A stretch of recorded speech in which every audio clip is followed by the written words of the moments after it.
Someday I should just do a video of an antique mall from a dog's eye view, because everything smells so interesting, and who knows where it came from. Hi, I'm George the Antique Nomad. Come with me as I wander the country in search of valuable vintage, amazing antiques, and cool collectibles. We'll buy, sell, and trade at antique malls, shops, and shows, estate sales, flea markets, thrift stores, anywhere people go to find really interesting things that just aren't made anymore. So come on, let's go!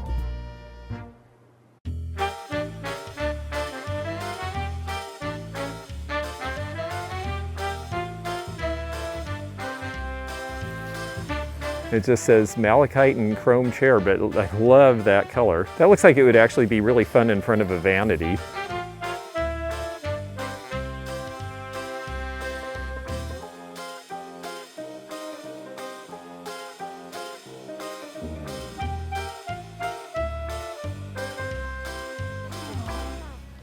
With the arms. I wonder who did these. Oh, Adrian Pearsall again. That's funny. I didn't recognize these. I'm used to them having the padded arms.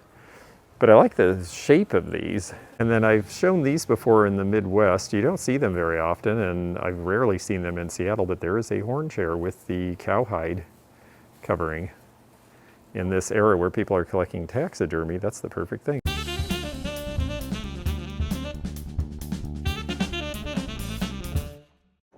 Now, this appears to be architectural pottery out of Los Angeles. They did these hourglass-shaped pieces around 1970. One of their main designers was a fellow named Raul Coronel, and he actually designed for Treasure Craft, but that was because he was friends of the people who owned the company. He really was known as a major designer of things like gigantic murals, like there's a 30-foot mural with his repeating arch design that was a specialty of his, and that is in the headquarters of American Cyanamide in Los Angeles. So we're going to go a little more methodically through the Tom Gorz Collection part of the store and show some of the really neat things. This is Czech glass with all the little pieces wired together. All those little pieces, just like they did the little table lamps, well, they did chandeliers as well. And this one has grapes and flowers. It is just beautiful, and it's priced at $3,200. But try finding another one. Here is a beautiful piece of Majolica. Whenever I have someone tell me, oh, I don't really like Majolica, I say, well, wait till you see something really exquisite and then tell me. This one's really exquisite. That may be Minton or Sevded Majolica. There isn't a tag to show, and I'm afraid to pick it up to look at the bottom. So we're just going to have to imagine.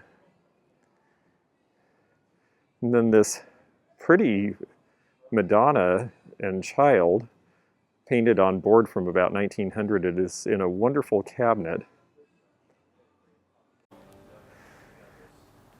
This is a well-known line for Hager, and we should be able to see Royal Hager marked on the bottom there. $32, not a bad price at all. Not everything in a place like this is super expensive. It can be daunting and scary to people until they actually look around and realize that there are things that trade at all levels of the market. And in a place like this, yes, you're going to see some of the best and most expensive items, but you're going to see a wide variety. If it fits into the genre, it's going to be here. Then at the same time, we have the first generation wire chair by Warren Plantner here, which was done for Knoll and Associates.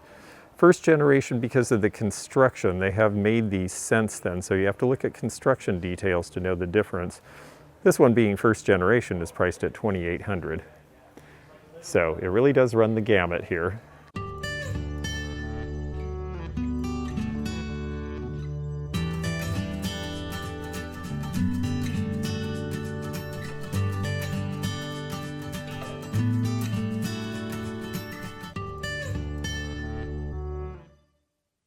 Oh, that is really neat, yeah. Stephanie just pointed out this really great lamp. This is probably 1920s with the fringe shade. And look at all the carving. No, actually, I think it might be older. This is from right when electricity starts to be available, because look at the level of detail on this thing. All the way down to the feet. Just so much incredible carving with the griffins and cygnets. Oh, those are beautiful too, with the teardrop shapes and the flowers. And there's the tail. Wow, those are gorgeous. What does it say on the tag? Let's see. French bronze and crystal girandoles, so they're candle holders. And they would have been part originally of a gigantic mantle set, so there would have been 3 other pieces, probably a clock and a pair of vases or sculptures. Amazing. This is really incredible too. This Japanese screen's from about 1900 and it's all twig, really being organic. And so someone was able to figure out how to put all these twigs together, and then there's shell and hard stone and probably a little bit of bone to make the faces carved, and painting. Beautiful piece. Here we have brass and glass from the 1980s along with lacquerware seats, and this is Charles Hollis Jones, one of the early progenitors of this style that was so popular throughout the 1980s, and we are starting to see people get back into this. 1980s design, if it's good, is popular now, and 1980s kitsch is going to follow soon. So for those of you who like the 80s, you'll be very happy, and for those of you who lived through the 80s, get ready to relive it. This is a very pretty vase here. This one is blue with persimmons, and it looks to me like it is probably from Asia. The persimmons are considered, I believe, a symbol of health in Japan and China. Health and good fortune. There's so much here. It will take many trips back here, I'm sure, to describe it all, but I really want to just give you some of the flavor. There are a lot of designer pieces here.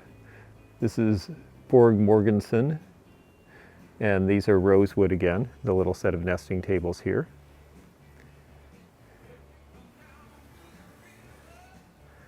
This stalwart gentleman makes a nice lamp. And then I want to show something over here, because this piece is pottery craft, and this one in the middle, the owl, was done by Masafuji, who was Pottery Craft's main designer. Robert Maxwell initiated the line, then left the company. They didn't make it for a few years, and then when they did start making it again, Masafuji from Japan came over to be the primary designer of the stoneware.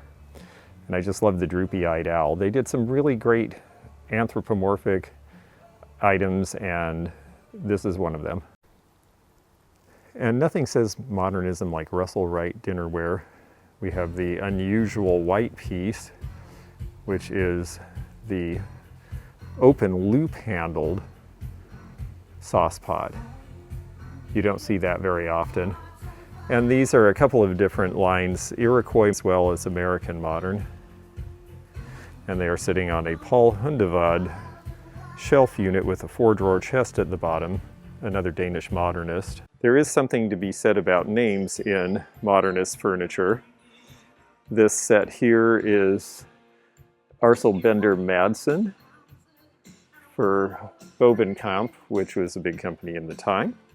Designer from the Netherlands in the 1960s, and this is priced at $3,800. There are lots of good-looking things that have the look that are more affordable for those of you who are on a budget for mid-century, but if you want to get serious about designer names, well, the mid-century is when designer names became the thing. Now here, this is Dorothy Thorpe. I showed an oval piece in a recent thrifting video with Thrifting Adventures in Centralia, Washington, and this dealer has 68 on this one, but you'll notice how much better the condition of this one is than the one that was at the thrift store. Fiberglass spaghetti lamps are very popular everywhere you go now. And it used to be that you would see these priced under $100, and nowadays this one's priced at $185, and that's a pretty typical price for them anywhere you go. These crackle glass are Blanco. Blanco did a very deep, sharp pinch, unlike the other companies who made pinch glass. And this is Tangerine Crackle from the 1950s.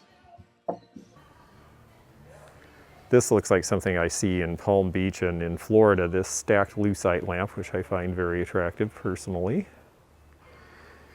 And this is priced at, if I'm reading that right, $1,200. And then in the 80s, if you worked in a dentist office or you just had a sense of humor, you might have seen these P-Stark tooth stools. Another 80s thing that's popular now. This one's priced at $375. And then when we come in here, you're going to see something a little different. This is more like French apartment style living. There's a lot of new condos in Seattle, and they need something that is attractive on a small scale. And for some people who like a more formal or traditional presentation, this is a good direction to go. But then you also have one of these neat Murano Vietra lamps where it's all one piece of blown opalescent glass. So while I'm thinking of it, please comment in the space below here and also hit the thumbs up button to like this video. If you haven't subscribed, click the subscribe button below. Also hit the bell below to be notified of new videos coming every Monday and Wednesday at 8 p.m. Eastern. And thank you so much for following along. Let's go back to this video. And we're getting ready for Christmas. So there is the aluminum tree. And then look at this kinetic sculpture. This is great. It's moving, there's practically no breeze in here, and it's moving with just the very tiniest breeze from a ceiling fan that's like 15 feet above.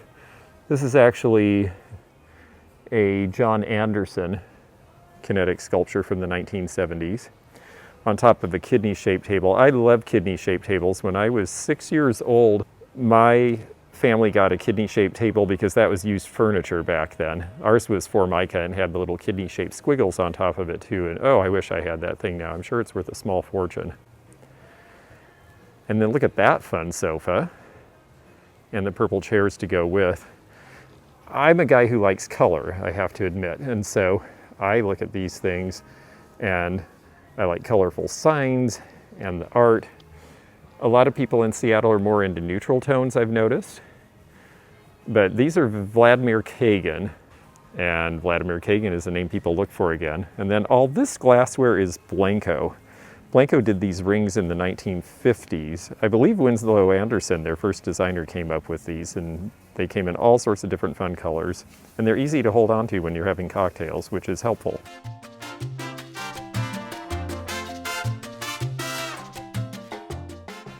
Now I'm going to take some pictures in the mall spaces here, because in addition to the Tom Gorz collection that we were looking at, this mall has a bunch of dealers. Like, look at this great metal sculpture and the pendant lamp. Stephanie sells pendant lamps, and Stephanie sells vintage clothes in Snohomish, so I figured that this would catch her eye. And look at this bathing costume.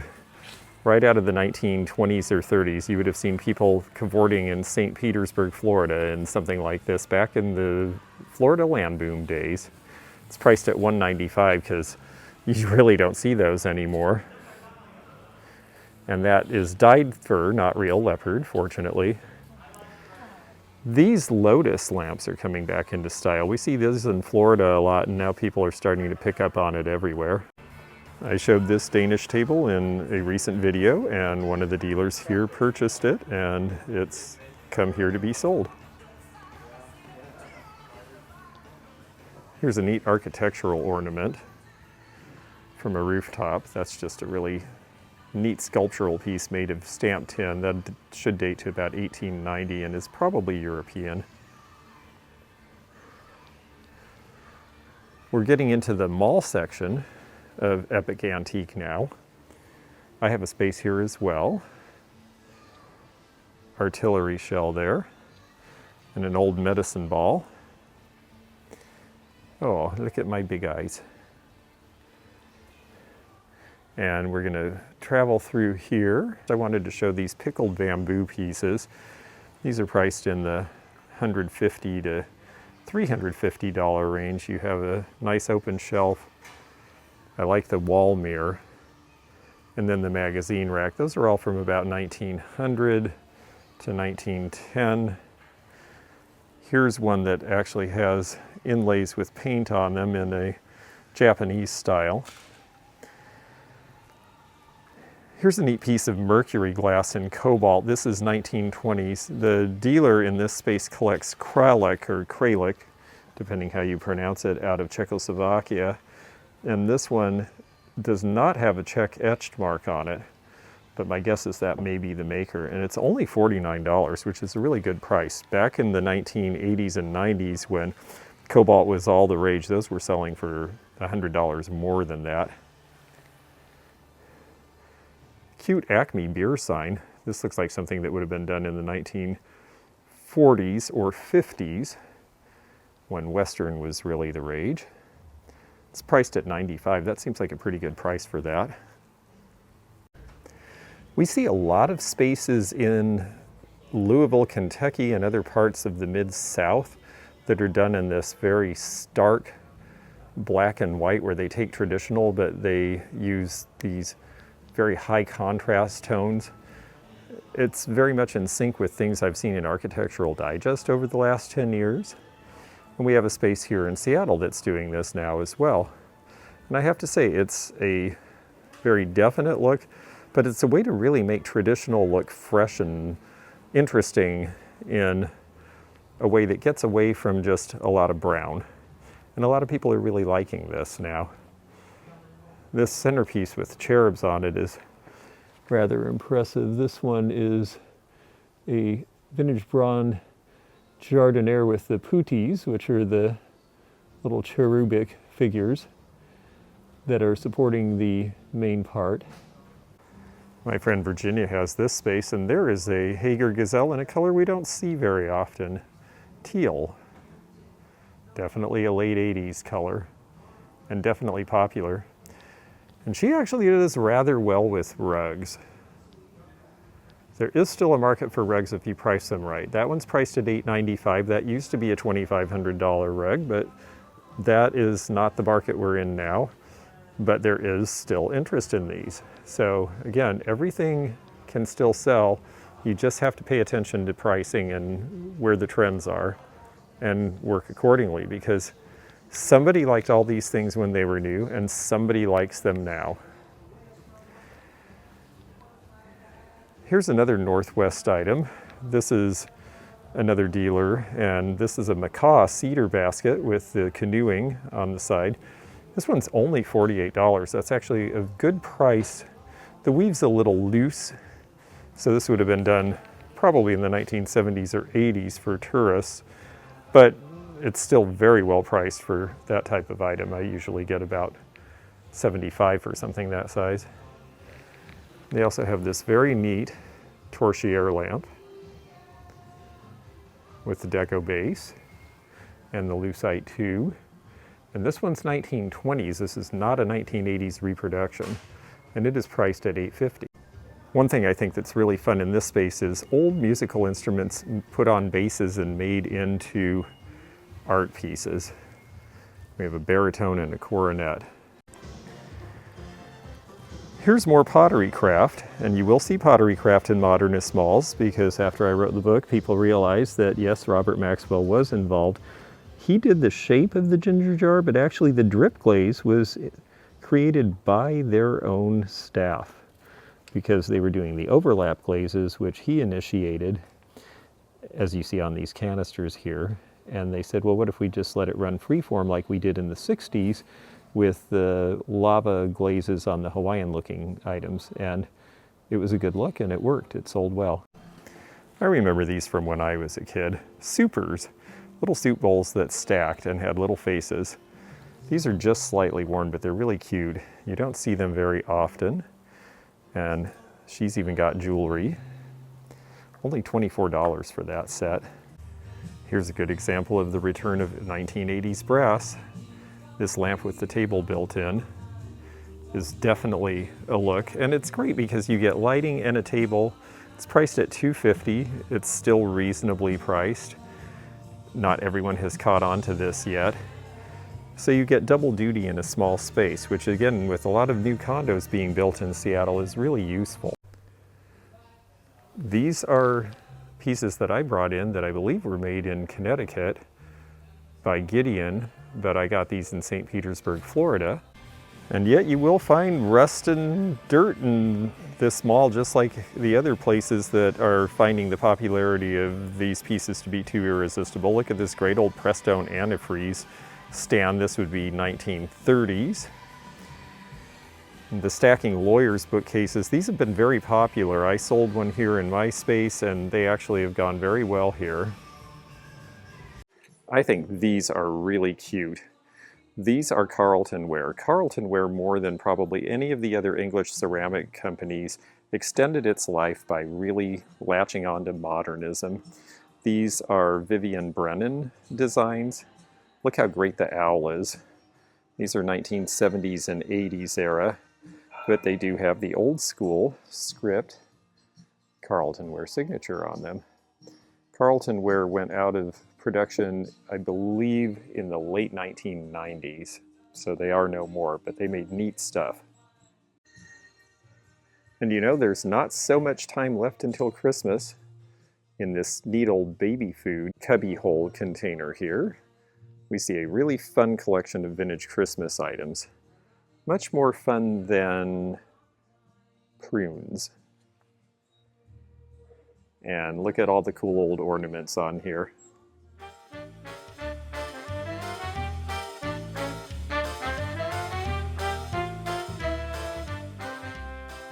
Here in the back room, we see some more really neat pieces as well.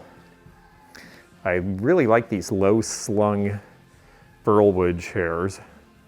There's a set of 4 here. These were made in Montana in the 1960s. Behind, and I showed a very similar piece at Vintage Modern St. Pete. The only other place I've seen this is here. This is Raymond Loewy for Broyhill. This was the DF 2000 series. It was supposed to show what furniture would look like in the year 2000. And then these are really great. These are William Hickson. This was a Seattle art professor at the University of Washington who was also a well-known artist in his own right, and he did a lot of three-dimensional art, inspired in part by what they were doing with fiberglass for hydroplanes, because the hydroplane races are big here, and what they were doing with airlines because of Boeing being here. So that influence carried into the art in the area at that time. We actually were able to help the family with their estate when the Hicksons passed. His wife was quite a craftswoman of her own. And here are a couple of other Hickson pieces. They just have a really distinctive design to them, and the three-dimensionality is really neat. These blue upholstered chairs are Knoll. Florence Knoll, of course, was a big designer for them, but they've had a lot of good designers go through the Knoll company. Well, I could just go on and on here at Epic Antique. There is so much to show. I haven't even shown you any of the showcase items, and there's more rooms. It's really an amazing place. So if you're in Seattle, it's right by the place where the Spokane Street Viaduct meets I-5 at 3701 7th Avenue South. And I, of course, have to put a plug in for that because I'm a dealer here too.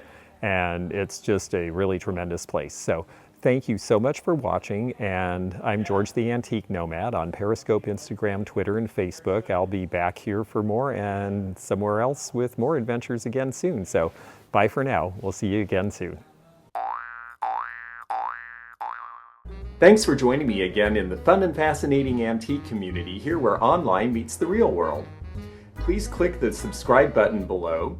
Click the bell to be notified when new videos upload. Leave a comment below and hit thumbs up to like this video. Links to our online social media daily posts and our items for sale are in the description. This is George at the Antique Nomad. Bye for now.